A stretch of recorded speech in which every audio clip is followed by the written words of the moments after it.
Vous avez sûrement tous déjà entendu parler de cette fameuse loi, la loi de l'attraction. Cette loi vous promet que si vous vous concentrez de façon sincère la plupart du temps sur une chose que vous désirez, cette chose désirée finira par apparaître dans votre monde réel. Mais ma question c'est, à quel point est-ce que ça a fonctionné pour vous? Et si ça n'a pas vraiment fonctionné pour vous, pas d'inquiétude, vous êtes au bon endroit. Bob Proctor va vous expliquer tout de suite comment mettre la loi de l'attraction à votre service, étape par étape, step by step. Et je vais pouvoir vous expliquer à la fin de cet épisode comment j'ai fait mon premier top 1, et d'ailleurs mon seul top 1, à Verdansk, pour ceux qui connaissent, en utilisant le pouvoir de la loi de l'attraction. Je vais vous expliquer ça en détail, comme ça vous pourrez aussi faire un top 1 et réaliser tous vos rêves les plus fous, parce qu'il y a quand même plus intéressant que faire un top 1 dans la vie. Mais ça peut être cool. Peu importe, c'est parti.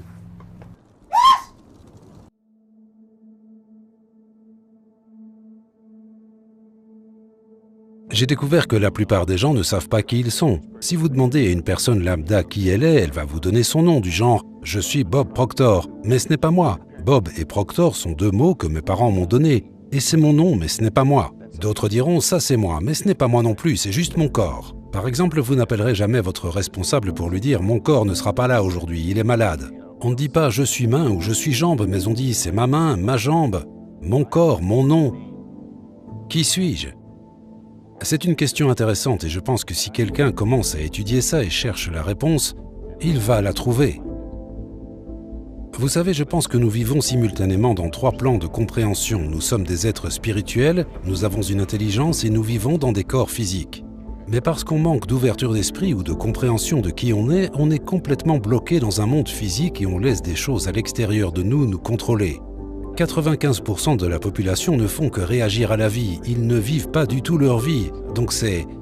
Et donc, il y aurait des barrières au succès? Il y en a plusieurs. Okay. Je pense qu'il y a 2 barrières principales. La première, c'est le conditionnement. Le conditionnement qui a pris place dans notre subconscient depuis notre plus tendre enfance. Tout ce que nous pouvons faire, c'est agir et parler de la même façon que les gens autour de nous. C'est pour ça qu'on a appris la langue qu'on parle. Mais s'il y avait 10 langues parlées dans notre maison, nous en aurions appris 10 sans aucune difficulté.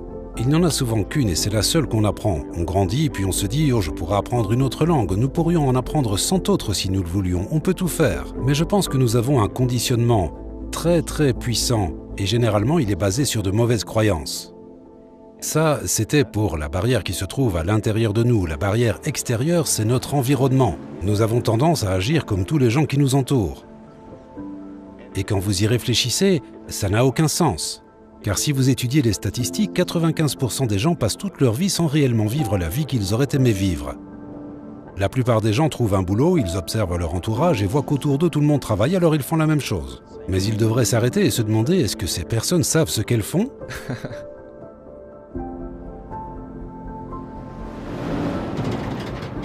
Les gens suivent les règles, ils prennent un numéro et font comme tout le monde autour d'eux.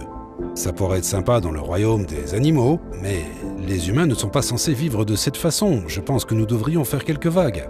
Nous devrions nous démarquer et être différents. Pas juste pour être différents, mais parce que nous sommes différents. Nous avons tous des pensées différentes. Et je pense que nous devrions commencer à penser et dessiner dans notre esprit les images de ce que nous aimerions faire et ensuite s'y atteler et le faire. Emerson l'a fait, Edison l'a fait, Marconi l'a fait, Samuel Morse l'a fait, Buckminster l'a fait. On pourrait continuer la liste pendant longtemps. Ils étaient différents, ils se sont démarqués, ils ont fait quelques vagues. Je pense que lorsque vous voulez vraiment quelque chose, d'atteindre ce que vous voulez n'est généralement pas difficile en soi, parce que vous y pensez tout le temps, et en y pensant, vous avez plein d'impulsions, d'actions que vous pourriez entreprendre pour atteindre ou vous rapprocher de votre objectif. Pour moi, du coup, quand vous voulez vraiment quelque chose, c'est facile de l'obtenir, même si ça peut prendre du temps, et ça peut demander des efforts. Parce que vous le voulez vraiment et du coup, le temps et les efforts ne sont pas un problème pour vous. Du coup, la vraie difficulté se trouve dans vouloir quelque chose sincèrement. Et qu'est-ce que ça veut dire vouloir quelque chose sincèrement? Ça veut dire vouloir quelque chose plus que le reste. Ce qui inclut l'idée de la concentration. Parce que si vous n'êtes pas concentré sur quelque chose plus qu'autre chose, tout a la même valeur. Et du coup, votre subconscient ne sait pas qu'est-ce qui est le plus important pour vous. Et j'aime aussi l'idée que toutes nos pensées sont en fin de compte créatrices. Elles sont autonomes, mais elles sont créatrices. On crée en fait nos circonstances intérieures et extérieures par la pensée en s'en rendant compte ou en ne s'en rendant pas compte. Et du coup, quand vous voyez des gens à la cafette parler comme ça, en fait, ils sont en train de créer. Ils ne sont pas en train de parler, ils sont en train de créer. Créer des circonstances intérieures et ensuite extérieures. Donc pour résumer et pour faire simple, premier objectif, définir ce que vous voulez vraiment. Deuxième objectif, vous concentrer sur ce que vous voulez vraiment, plus que sur le reste. Troisième objectif, accepter et suivre les impulsions qui suivront au fur et à mesure de vos journées. Lorsque vous sentez qu'une impulsion peut vous rapprocher de l'objectif, soyez fidèle du coup à l'objectif et agissez sur cette impulsion. J'ai appris que vous ne verrez jamais la plus grande partie de moi car elle est non physique. Et ce que vous voyez ici en tant que corps physique n'est rien d'autre que la manifestation physique du côté supérieur de ma personnalité. Et bien sûr, c'est aussi le cas pour vous. Pour la personne assise derrière la caméra, c'est le cas pour tout le monde. Et ce qu'il faut étudier, je pense, c'est la façon dont cette partie non physique de mon esprit fonctionne. Que se passe-t-il quand je réfléchis? D'où mes pensées proviennent-elles? Comment cette chaise a-t-elle été fabriquée? Quelqu'un a dû y penser. Les pensées sont partout, et nous mettons les pensées dans notre esprit et nous créons des images dans notre esprit. Ce qu'il faut comprendre, c'est que c'est une partie non physique de nous qui fait tout ça. Si je peux créer l'image de quelque chose dans mon esprit, je suis tout à fait capable de créer une copie conforme de cette idée dans mon monde physique. Donc si je crée une image de moi-même en tant que personne heureuse et sereine, je peux vivre de cette façon. Si je crée une image de moi-même étant prospère, alors je peux devenir prospère. La première chose à faire, c'est s'asseoir et décider ce qu'on veut. Si c'est de l'argent, vous voulez combien d'argent? Beaucoup. Personne ne sait combien le mot « beaucoup » représente, donc vous devez être précis. Vous écrirez sur un papier exactement combien vous voulez. Et vous gardez ce papier avec vous et le lisez régulièrement. C'est ce que j'ai appris dans le livre « Réfléchissez et devenez riche » et c'est ce que j'enseigne dans mes séminaires. J'enseigne aux gens à se fixer des objectifs. Mais vous décidez précisément ce que vous voulez. Et puis vous commencez à penser. Vous allez avoir des pensées qui vous disent pourquoi vous ne pouvez pas l'obtenir. Vous avez la capacité avec votre esprit conscient de refuser ces idées et de les chasser de votre esprit. Penser à pourquoi vous ne pouvez pas faire quelque chose ne vous apportera jamais rien de bien. Alors continuez à réfléchir jusqu'à réaliser pourquoi vous pouvez le faire. Et le chemin à suivre pour y arriver vous apparaîtra sous forme d'image dans votre esprit.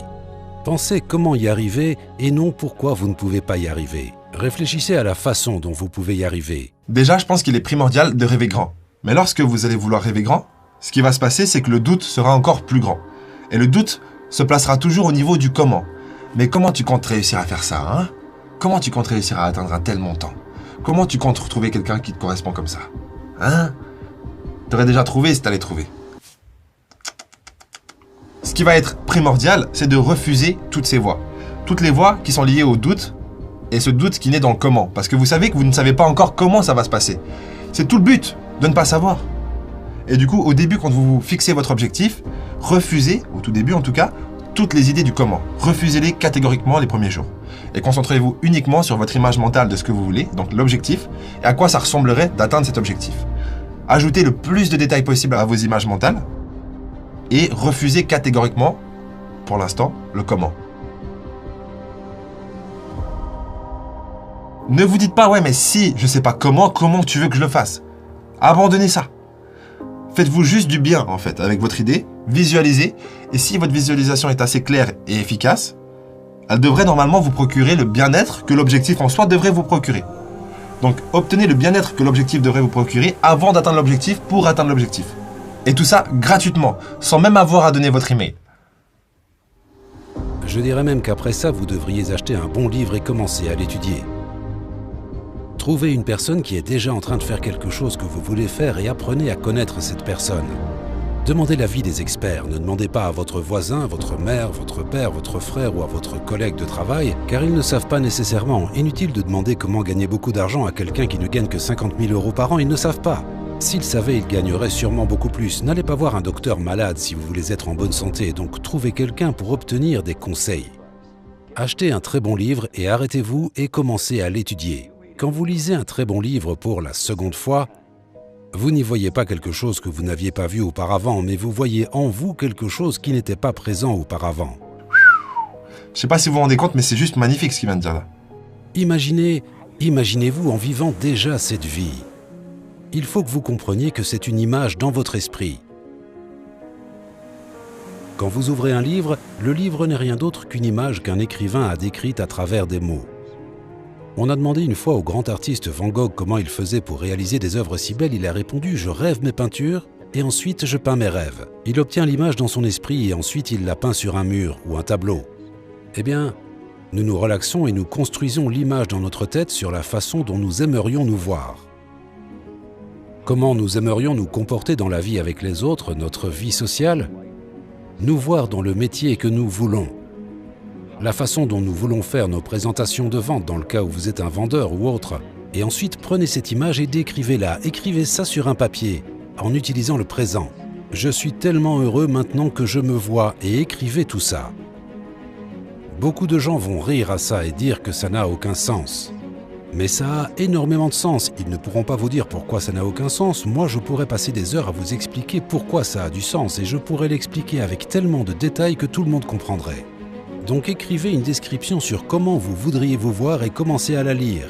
Et la relire encore et lisez-la tous les jours, gardez-la partout et continuez à la lire. Le point primordial que tous les grands enseignants ont évoqué au cours de l'histoire, et sur lequel ils ont tous été unanimes, c'est que nous devenons ce à quoi nous pensons. Ça peut nous paraître un fantasme au premier abord, ça peut même nous sembler être parfois un mensonge. Mais si vous lisez souvent ce que vous avez écrit et que vous commencez à y croire, comme William James l'a dit, croyez et vos croyances créeront les faits et vous verrez la personnalité d'une personne changer. Je regarde les gens lors de mes séminaires et je vois leur personnalité changer sous mes yeux. Et tout ce qu'ils font, c'est commencer à se voir d'une façon différente, commencer à penser différemment. Nos pensées contrôlent nos sentiments. Et nos sentiments contrôlent nos actions. Les enfants à l'école devraient apprendre tout ça bien même avant d'aller à l'école. Ils devraient s'asseoir et on devrait leur donner un cahier vierge et leur faire visualiser les notes qu'ils veulent avoir, les écrire sur leur propre carnet de notes, tout ça avant que l'école commence, la première semaine de cours. Puis le professeur devrait dire « Je veux juste que tu te concentres sur comment faire pour obtenir ces notes et pas que tu penses que tu ne peux pas les obtenir. Je veux que tu adoptes l'attitude qui démontre que tu vas les avoir. » Bien sûr, certaines personnes diront que ce n'est pas être réaliste, mais c'est très réaliste. Cela s'appuie sur les principes du succès qui remontent à 6000 ans d'histoire. C'est de cette façon que tout a été accompli. Pour finir en beauté, je vais vous dire comment j'ai fait mon seul top 1, le premier et donc le dernier, j'espère peut-être pas le dernier, mais actuellement je joue plus à la PlayStation parce que c'est trop addictif pour moi. Peu importe. Du coup, j'avais déjà fait des centaines de parties, mais j'avais jamais réussi à faire un top 1 en mode solo, du coup, sur Warzone. Ce que j'ai fait, une fois j'en avais marre de perdre trop de fois de suite, et d'avoir 0 kill au compteur, je me suis dit je vais faire un mode entraînement, ça va peut-être me faire du bien. Tirer un peu sur des gars qui bougent pas trop. Avec le mode entraînement, vous finissez de toute façon en top 1. Et donc il y a l'animation top 1. Quand j'ai vu cette animation, je me suis dit regarde-la bien. Même fixe-la, tu vois. Fais-toi croire que c'est en vrai. J'ai fait ça, du coup, c'était tout faire de moi. En fait, j'ai juste gagné le mode entraînement que tu gagnes forcément. Et droit derrière, j'ai refait une partie. Et j'ai eu mon premier top 1, la vie de ma mère, c'est vrai. Je sais que c'est peut-être pas impressionnant pour certains, mais pour moi, ça l'est. Et j'en ai jamais fait d'autres, parce que j'ai ensuite arrêté de jouer à la PlayStation peu de temps après, parce que c'était trop addictif pour moi, et je voulais me concentrer sur d'autres choses que je jugeais plus importantes. Autre anecdote, vous voyez cette carte rouge, je vous l'ai montrée il y a quelques vidéos en arrière, il y a quelques mois en arrière, parce qu'on n'a pas fait beaucoup de vidéos. L'objectif a déjà évolué dessus. Ça marche, ça va vite avec ces conneries. Et là, je partage pas le détail de cet objectif parce que c'est personnel et vous n'avez pas à le faire avec les autres non plus. Mais l'idée, c'est juste que... Oh, j'ai un poil de chat. De vous dire à quel point la méthode me semble efficace. Je suis pas affilié avec la loi d'attraction. D'ailleurs, je pense pas que la loi d'attraction s'appelle la loi d'attraction. C'est un phénomène qui existe depuis toujours, avant même qu'on ait pu le nommer. Et ce phénomène est bel et bien réel, aussi peu palpable soit-il. Voilà, c'était pour vous dire que en dehors de tous ces discours de youtubeurs et de blablabla, c'est dur de trier le vrai du faux. Moi, je crois viscéralement en ce que cette vidéo vient de communiquer. Je voulais le dire. Franchement, c'est le fondement de toutes mes réussites et de tous mes succès et de tous mes échecs intermédiaires. C'est le fondement de mon évolution et je suis heureux de pouvoir partager ça avec vous aujourd'hui. Du coup, recommandation, définissez un objectif qui soit mesurable, précis, avec une date. Et n'ayez pas peur de faire évoluer votre objectif sur votre feuille. Donc changez ce qu'il faut changer, c'est un signe d'avancement. Lisez votre objectif matin, midi et soir, mais surtout matin et soir. Et abandonnez la peur, le doute, et laissez-vous tomber dans la magie de votre propre destin. Prochain épisode.